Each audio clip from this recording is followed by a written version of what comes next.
Joe Biden. I'm Jill Biden's husband. It's great to be with you all. I really mean that. First of all, it goes without saying how much I appreciate your current governor, Ralph Northam. Where's Ralph? There you are, pal. Thank you. Well,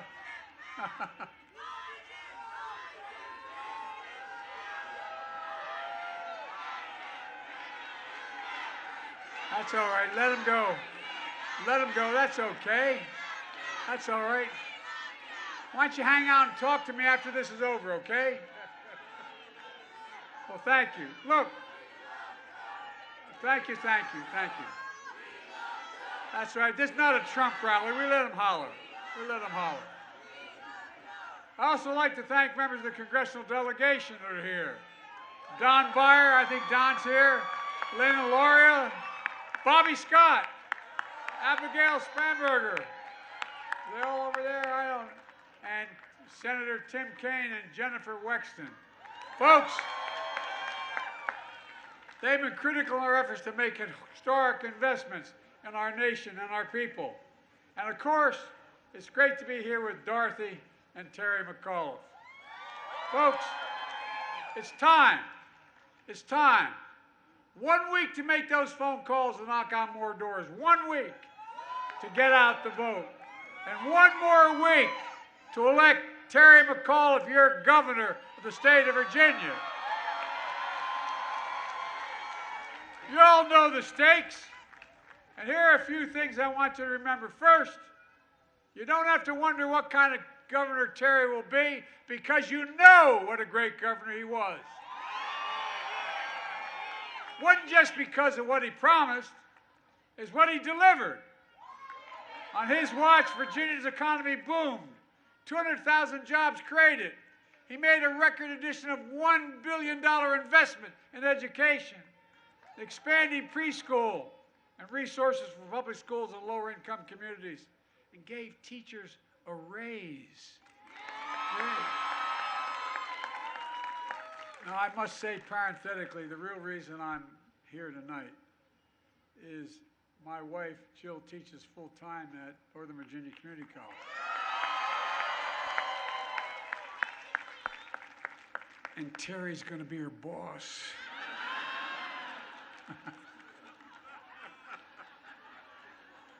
Look, Terry stood by our veterans, helping them apply their skills in good-paying civilian jobs in fields like cybersecurity and healthcare, funding for new veteran care centers, including the first one in Hamptons Roads region. Look, he took on the gun lobby and enacted sensible gun safety measures without infringing on the Second Amendment, including helping keep guns out of the hands of domestic abusers.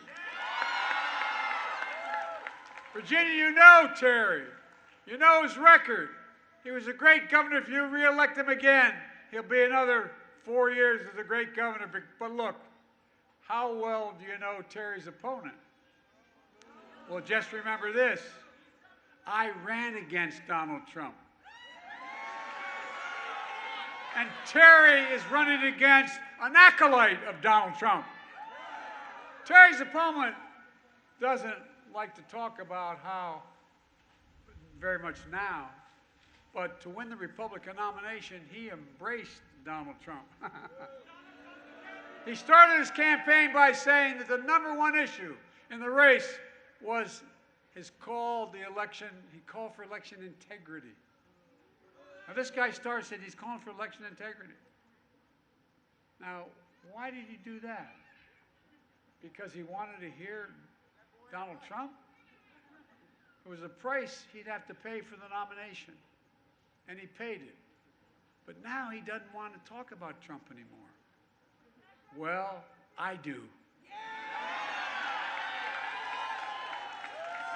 Talk about an oxymoron, Donald Trump and election integrity. I can't believe he puts the word Trump and integrity in the same sentence. Look, he's done a lot of lousy things.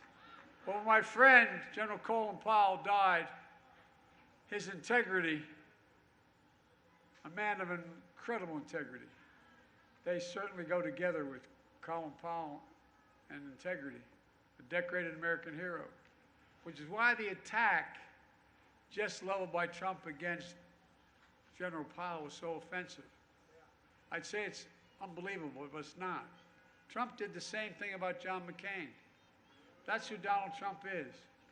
All coming from a guy who invented the big lie, drove a mob of insurrectionists to breach the Capitol on the 6th of January, and to this day, he incites people all around the country. He said the people who attended his rally and then stormed the Capitol, quote, they were peaceful people. They were great people.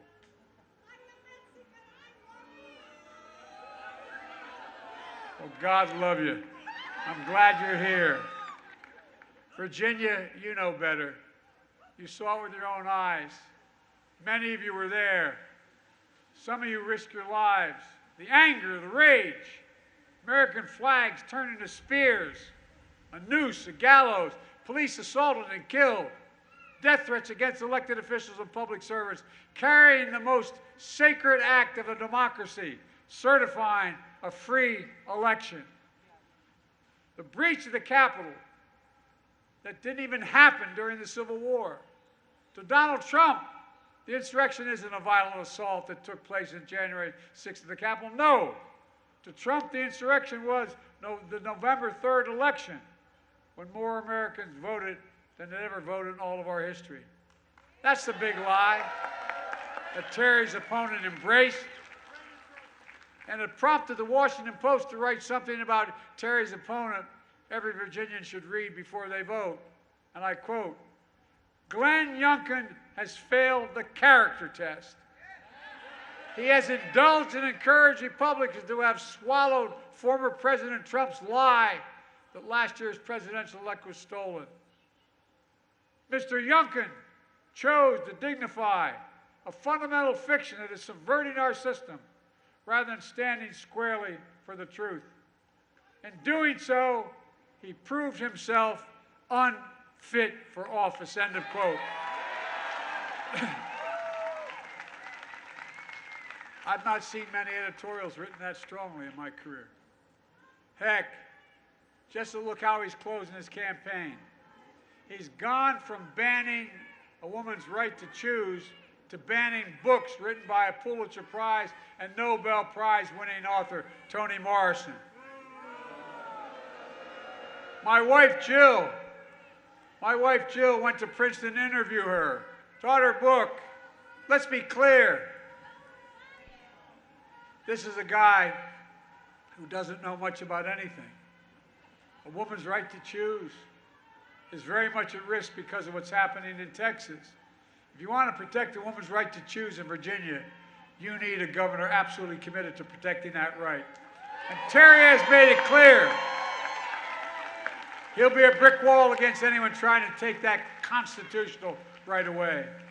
But Terry's opponent not only embraces someone with such a lack of character, he endorses Donald Trump's bad ideas and bad record. Donald Trump is the only president since Herbert Hoover in the 30s to see more jobs lost than gained the 4 years he was in office.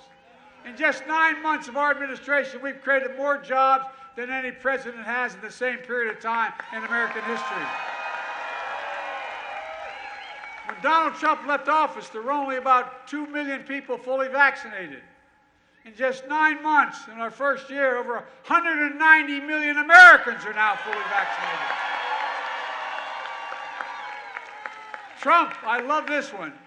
Trump likes to boast the single best measure of the economy is the stock market. I never thought that. Well, if that's true, take a look at the stock market now. It's higher than it's ever been. I guess everything's doing well. It is. Higher than it's ever been.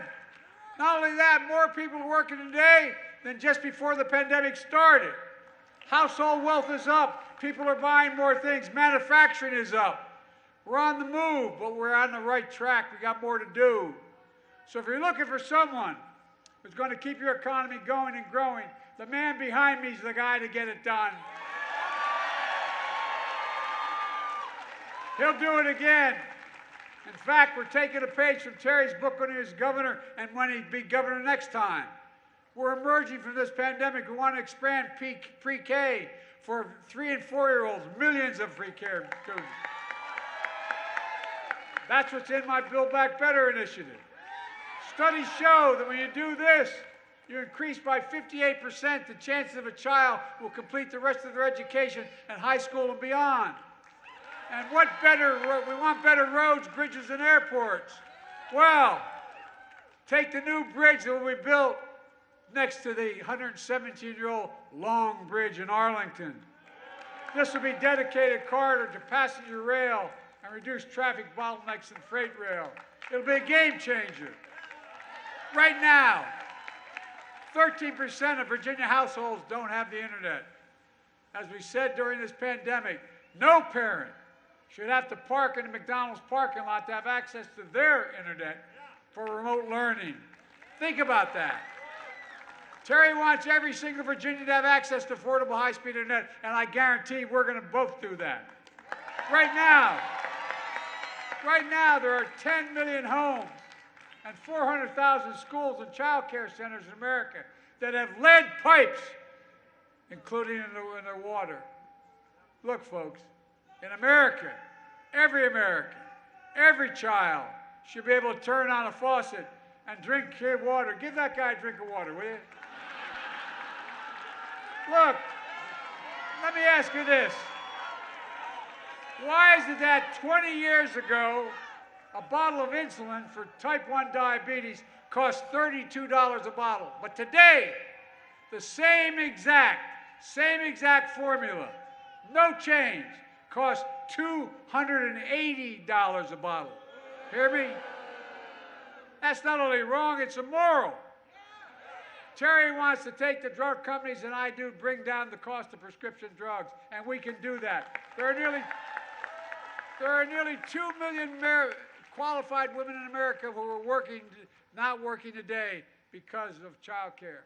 Here in Virginia, the average two-parent home spends $14,600 a year for just one child. We want to bring those costs down so working families will not have to pay more than 7% of their income to care for a child under the age of 5. We're going to raise the minimum wage that Terry's going to, we strongly support it, to $15 an hour. No one working full-time should live below the poverty line. Here's what else you ought to think about. Terry's opponent has made all of his private pledges of loyalty to Donald Trump, but what's really interesting to me, he won't stand next to Donald Trump now that the campaign's on. Think about it. He won't allow Donald Trump to campaign for him in this state. And he's willing to pledge his loyalty to Trump in private. Why not in public? What's he trying to hide? Is there a problem with Trump being here? Is he embarrassed? Look at who's been here for Terry. My wife Jill, Barack Obama, Kamala Harris, Stacey Abrams, and so many more. Look, let me close with this. There's a fundamental difference between Democrats and Terry McAuliffe and what's going on in today's Republican Party and Terry's opponent. Number one, we stand for working people in the middle class. Trickle-down economics has never worked. We're both building an economy from the bottom up and the middle out. Today's Republican Party stands for nothing but just keep cutting taxes for the wealthy and the most powerful corporations. Second thing to remember, here's the deal. Virginia Democrats, you've made incredible progress in the state in recent years on jobs, the economy, health care, education, on attracting new business, growing the middle class, and so much more. For more than 40 years in Virginia, it has been the Democrat and Democratic governors who have led. You've made this progress because you've had the courage and the wisdom to reject the very extremism that has taken over the Republican Party all across America. Think of it. The Republican Party nationally is for nothing. Not a joke. Nothing. Nothing. Just look around. Just look around what's happening with the governor of Texas and Florida. The assault on women's right to choose. The lives lost to this pandemic could have been saved. Virginia, for the sake of your families and the country, we can't let this happen here in Virginia. Extremism can come in many forms. It can come in the rage of a mob driven to assault the Capitol. It can come in a smile and a fleece vest. Either way, the big lie is still a big lie. So Virginia, show up. Show up like you did for Barack and me. Show up like you did for me and Kamala.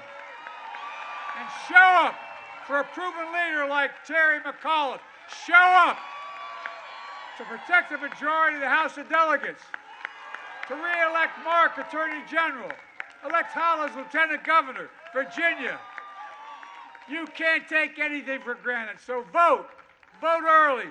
Get 5 of your friends and family to vote. You can drop off your ballots in drop boxes. You can mail them in. Visit iwillvote.com to find out where and how to vote early. Show up for democracy, for Virginia, for the United States of America. God bless you all, and may God protect our troops. Vote, vote, vote, vote, vote.